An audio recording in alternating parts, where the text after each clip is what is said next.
Somewhere beneath the waves, hidden from the eyes of the modern world, there may lie the ruins of a civilization so extraordinary that people have spent more than 2,000 years searching for it.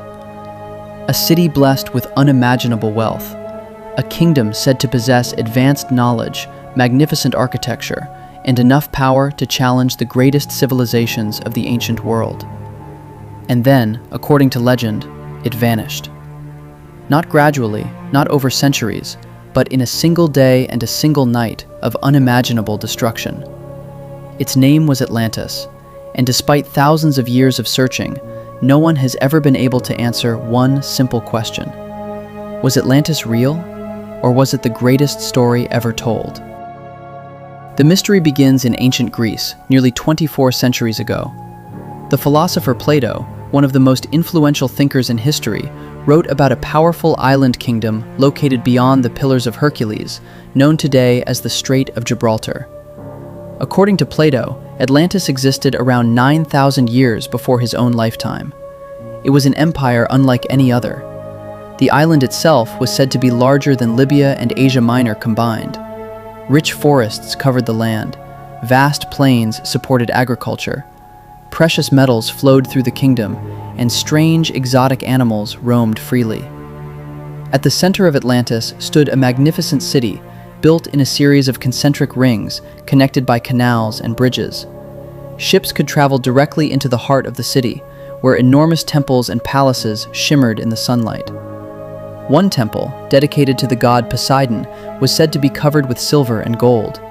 Statues towered above the people. Walls sparkled with rare metals. Everything about Atlantis seemed designed to inspire awe, and for a time, the Atlanteans prospered. Their society grew powerful, their armies expanded, their influence spread across vast territories. But according to Plato, something changed. Greed began to corrupt the people. Pride replaced wisdom. The once noble civilization became arrogant and hungry for conquest. They attempted to dominate other nations, including ancient Athens itself. And then came divine punishment. Plato described how violent earthquakes and catastrophic floods struck the island. In a single terrible day and night, Atlantis disappeared beneath the sea, gone forever. At least, that is the story. But here's where things become fascinating. Plato never claimed he invented Atlantis. He insisted the tale had been passed down through generations. According to him, the story originated with Egyptian priests, who shared it with the Greek lawmaker Solon centuries earlier.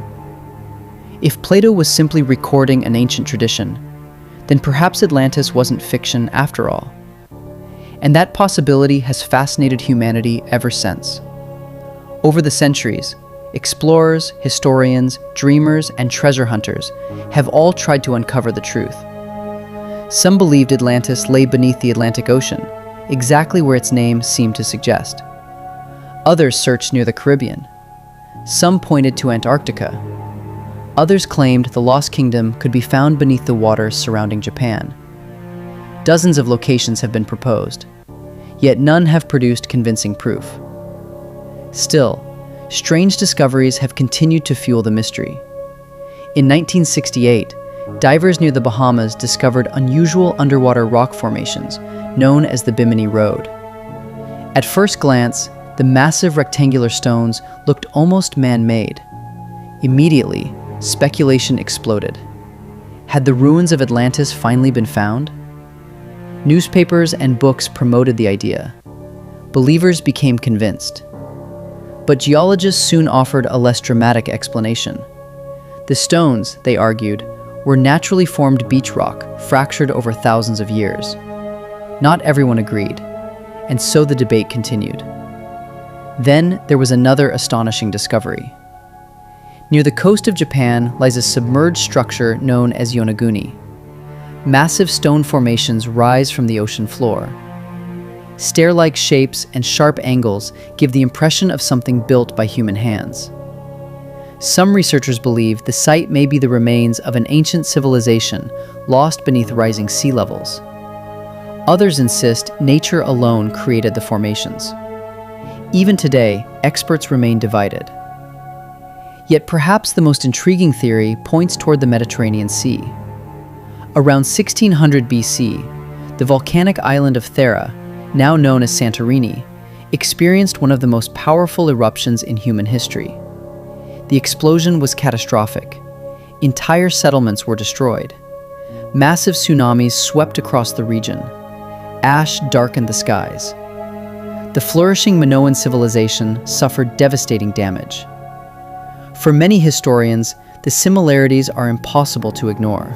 A wealthy island civilization, advanced architecture, sudden destruction, a disaster involving earthquakes and floods.